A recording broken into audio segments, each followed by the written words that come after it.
Welcome. तो last class के अंदर मैंने जीरो ऑर्डर फ्रैक्शन के बारे में बताया था। Today we are going to start about first order reaction. तो मान लो कोई हाइपोथेटिकल रिएक्शन है, लेट अस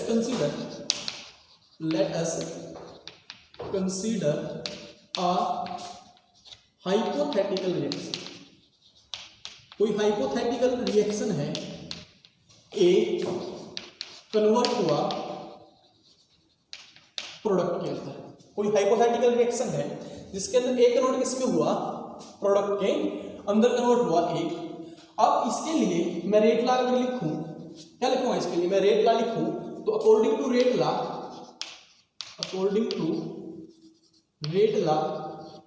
क्या बोलता है कि जो रेट ऑफ रिएक्शन होगा, रेट ऑफ रिएक्शन जो होगा वो इक्वल टू किसके होगा, K A raise to power P, मतलब ए की कंसंट्रेशन और उसकी पावर कितना होगा, P, where P is order of reaction.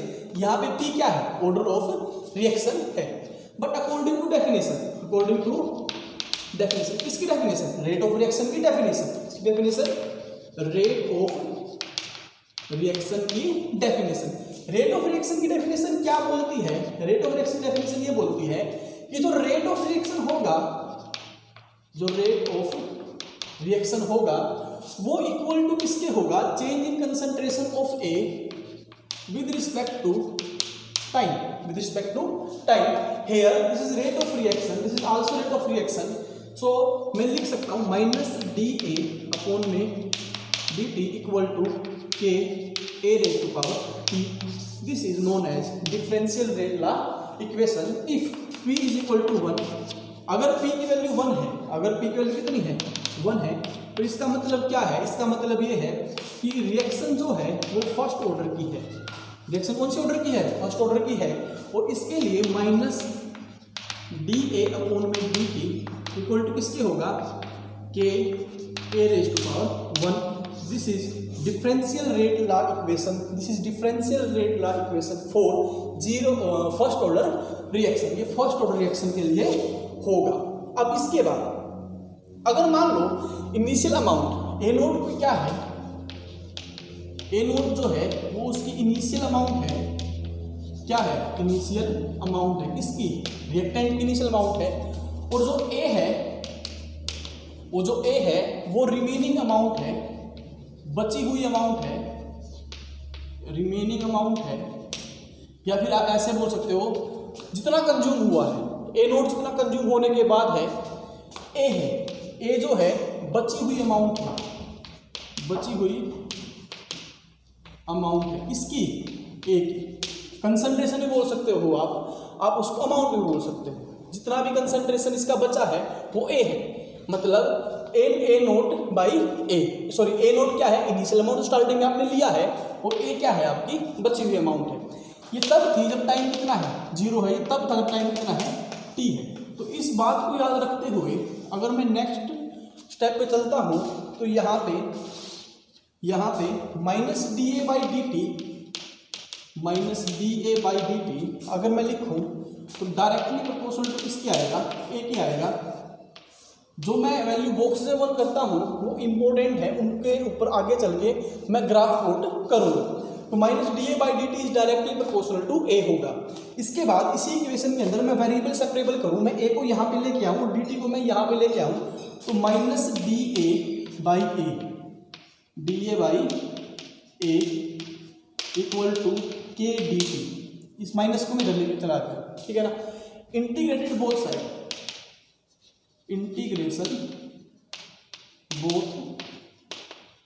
दोनों तरफ इंटीग्रेशन लेने पर क्या होगा, इंटीग्रेशन ए नोट से ए तक क्या होगा, डी ए के अंदर जो चेंज आया ए इक्वल टू के कांस्टेंट है, पहले टाइम 0 था, अब टाइम कितना है, T D T. This is the integration for this equation. और हमें एक बात का पता है, और हमें ये मैथमेटिकल टूल्स जो हैं वो यूज़ करनी है।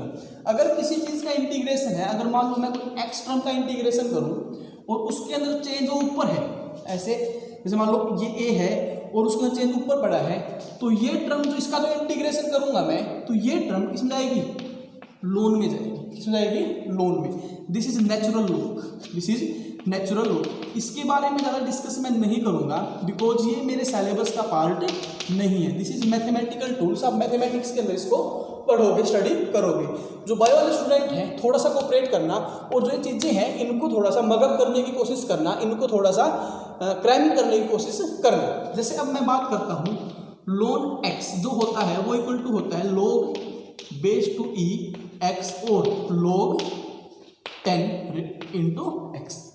ये क्या है, एक मैथमेटिकल टूल है। अगर मैं log के बारे में और डिस्कस करूं तो log mn इक्वल टू होता है log m plus log n। और अगर डिस्कस करूं तो log m raise to power n होता है n log m, n log m। This is formulae of logarithm. अब ये फार्मूले जो होते हैं ये log के फार्मूले होते हैं, और इनको आप मगअप कीजिए, इनको आप क्रैम कीजिए, बार बार याद कीजिए। ये याद करने आपको अनिवार्य है, ये काफ़ी इंपॉर्टेंट फार्मूले, क्योंकि इनके बेस पे हम आप आगे न्यूमेरिकल को सोल्व कर पाओगे। नेक्स्ट है, अगर मैंने आपको बताया अगर x की चेंज जो है वो ऊपर पड़ा है और उसका आप इंटीग्रेशन कर रहे हो, तो जो नीचे वाली टर्म है वो लोन में चले जाएगी। तो सिमिलर वे में यहाँ पे a के अंदर जो चेंज आया है वो उसके ऊपर पड़ा है, और इंटीग्रेशन क्या है इसका, तो क्या होगा इसका इंटीग्रेशन, लोन a, और लिमिट क्या है a नोट से a तक, यस, माइनस के t 0 से t तक, yes. This is the integration. मैंने बताया जो चेंज है, मान लो a का आपको इंटीग्रेशन करना है और उसका जो वैल्यू है वो नीचे है और उसका जो चेंज है वो ऊपर पड़ा है, तो ये टर्म किसमें जाएगी, लोन में चली जाएगी, यस। तो upper limit minus lower limit, ln a minus ln a naught equal to minus K T. This is the equation. ये इक्वेशन हमारे पास आई, और इसको मैं अगर सोल्व करूं तो ये होगा लोन a इक्वल टू, ये डायरेक्ट प्लस का होगा, loan a naught minus K T. और इस इक्वेशन के लिए मैं ग्राफ प्लॉट करूं, this is y, this is mx and this is c। और मैं इस इक्वेशन के लिए अगर ग्राफ प्लॉट करूं, ये y एक्सिस है और y एक्सिस पे क्या है, लोन a है। अब c की वैल्यू क्या है, लोन a नोट। c क्या है, इंटरसेप्ट एट y एक्सिस, कि y एक्सिस के ऊपर जिस वैल्यू ने काटा है, मान लो ये लोग a नोट कुछ यहाँ पे रहा होगा, ये यहाँ पे रहा होगा, लोन a नोट, यस। तो ये क्या है, c पॉइंट है। अगर c की वैल्यू 0 होती तो ग्राफ यहाँ से स्टार्ट होता। अगर मैं बोलूँ y equal to mx plus c, अगर c की वैल्यू 0 है और y एक्सिस ये है, y एक्सिस ये, तो y पे c की वैल्यू वो होती है 0, ये y एक्सिस पे 0 है, तो ग्राफ जो है ऐसे शुरू होता है। m क्या होता है, स्लोप का ढलान, कि जो स्लोप है वो पॉजिटिव गया है नेगेटिव गया, तो ढलान जो है m क्या है, पॉजिटिव है, तो वैल्यू कहाँ जाएगी, ऊपर की तरफ जाएगी। अगर मैं बोलूँ कि c की कुछ ना कुछ वैल्यू है और c इसके अंदर 2 है और c 2 है, तो y एक्सिस पे आपको मान लो 0 है, ये 1 है और ये क्या है, 2 है, तो जो ग्राफ जाएगा आपका इस 2 पॉइंट से शुरू होता हुआ जाएगा और ऊपर की तरफ ऐसे। This is line equation. ये इक्वेशन जो होती है ये लाइन की इक्वेशन होती है। c क्या है, c वो पॉइंट है जिस एक्सिस पे y को काटता है, मतलब ये वैल्यू है, ये कांस्टेंट है जो y एक्सिस के ऊपर होता है। सिमिलर वे में यहाँ पे जो c है वो लोन a नोट है, मैंने कंसीडर किया वो कुछ यहाँ पे रहा होगा। दूसरा स्लोप जो है वो माइनस k है, टाइम t है, और स्लोप क्या है, नेगेटिव है, तो रिएक्शन जो होगी कुछ इस प्रकार से नीचे की तरफ आएगी, इस प्रकार से नीचे की तरफ आएगी। यानी कि अगर आप लोन a नोट और t के बीच में ग्राफ प्लॉट करते हो तो वो ग्राफ कुछ नीचे की तरफ आपको नजर आएगा, यस। तो दिस इज द ग्राफ, ये एक ग्राफ है। अब इसके बाद मैं जो वैल्यू है उन वैल्यू को पुटअप करता हूं। आपको पता है कि जो लोन x है वो इक्वल टू क्या है, सॉरी ये यहां पे आएगा 2.303 log 10 raise to power log 10x this is. तो अगर मैं इसको कन्वर्ट करूंगा इस टर्म के अंदर तो इसको मल्टीप्लाई करूंगा, इसको सुना log x जो होगा 2.303 log 10x होगा। ये कहाँ से आया, कैसे आया, मैं इसके बारे में डिस्कस नहीं करूंगा, दैट्स मैथमेटिकल टूल्स। अब इसके बाद अगर मान लो मैं log a को कन्वर्ट करूंगा log 10 की टर्म में तो क्या लिखूंगा 2.303 log 10 a इक्वल माइनस में minus 2.303 log 10 a naught equal to minus yes minus K T. Common क्या है 2.303 कॉमन आया, क्या बचा log base to 10 a minus log base 10 a naught equal to minus K T. Yes ये।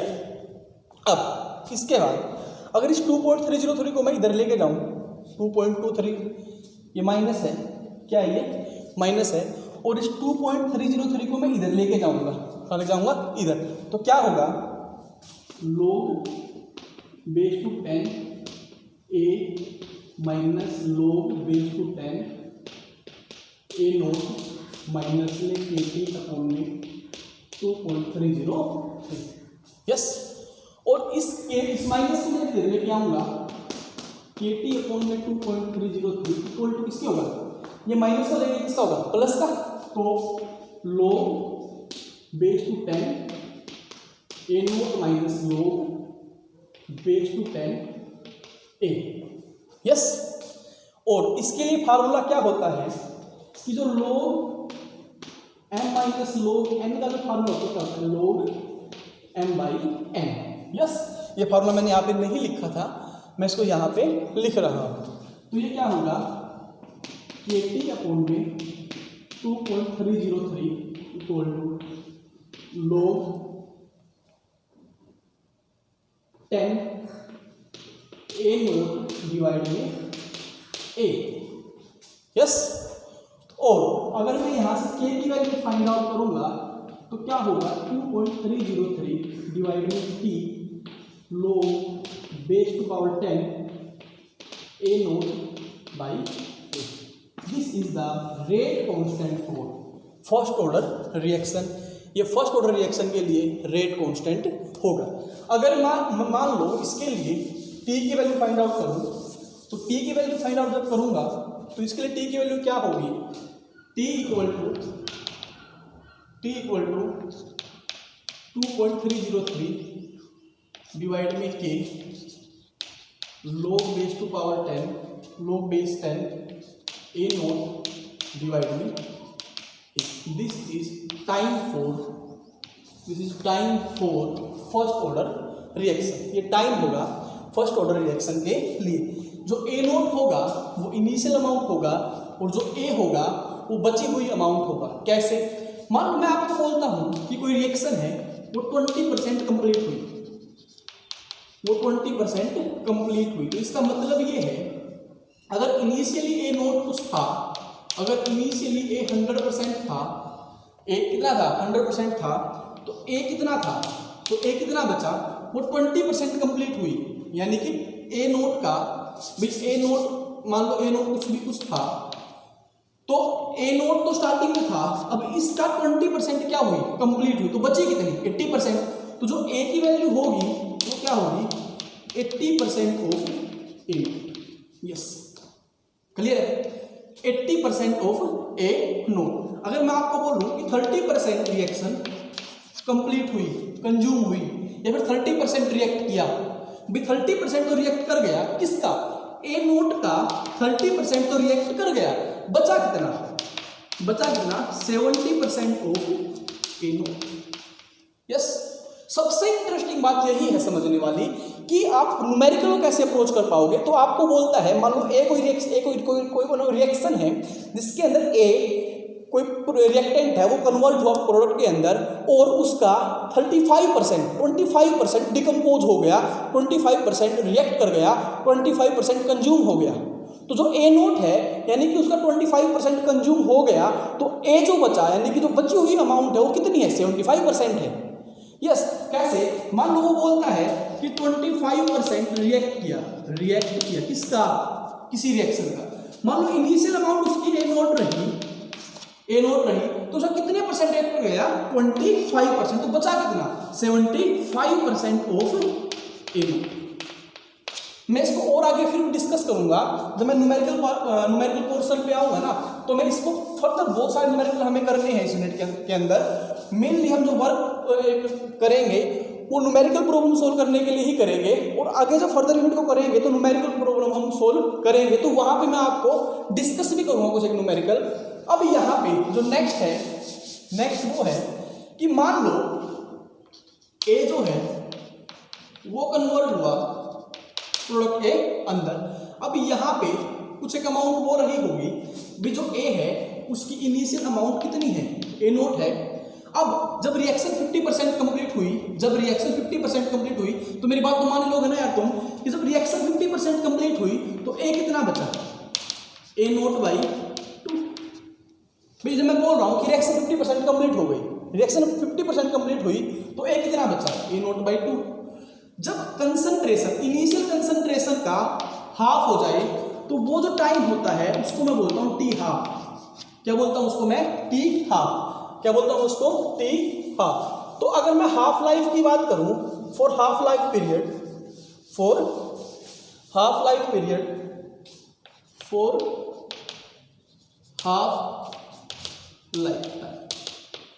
Half life time के लिए we can always right कि जो इनिशियल अमाउंट तो कितनी है, ए नोट है। इसी को पुट कर देंगे कि ए इनिशियल अमाउंट तो कितनी है, ए नोट है। लेकिन अब हाफ लाइफ के लिए मतलब क्या होता है कि वो टाइम जब रिएक्टेंट जो है उसकी कंसंट्रेशन का हाफ बचा हो, मतलब ए कितना बचा, ए नोट बाई 2 बचा। अब इस इक्वेशन के अंदर ए तो ए नोट है, ये तो ए नोट है, लेकिन ए क्या है, बची हुई अमाउंट। तो इसके साथ में क्या पुट करूंगा मैं, ए नोट बाई 2, टी की जगह क्या पुट करूंगा, T1 बाई 2 पुट करूंगा। तो मुझे क्या मिलेगा, we get T1 by 2 equal to 2.303 divide में के log बेस टू 10। अब ए तो रहेगा, आपके सिलेबस में जितने भी log की वैल्यू हो 10 है, बेस टू 10 है, तो ए नोट अपॉन में ए नोट बाई 2 ये कैंसिल आउट इससे होगा। थोड़ा इस बात को समझना, आप वीडियो को पीछे ले जाके समझ सकते हो इस बात को कि मैंने ए नोट बाई 2 क्यों लिखा। मैंने इसलिए लिखा कि आप ए जो है इनिशियल अमाउंट ए नोट है, ए वो अमाउंट है जब ए नोट का हाफ बचा है। मैं क्या पढ़ा रहा हूँ, फॉर हाफ लाइफ पीरियड। इसका मतलब क्या है कि वो टाइम जब ए की कंसंट्रेशन का आधा बचा हो तो उसी को बोलते हैं हाफ लाइफ टाइम। तो अब क्या होगा, ये 2.303 डिवाइड में के log 2, और log 2 कैलकुलेट करोगे और इसको पूरा कैलकुलेट करोगे log 2 को, तो 0.693 अपॉन में के आएगा। This is T half life for first order reaction and this is the half time for first order reaction.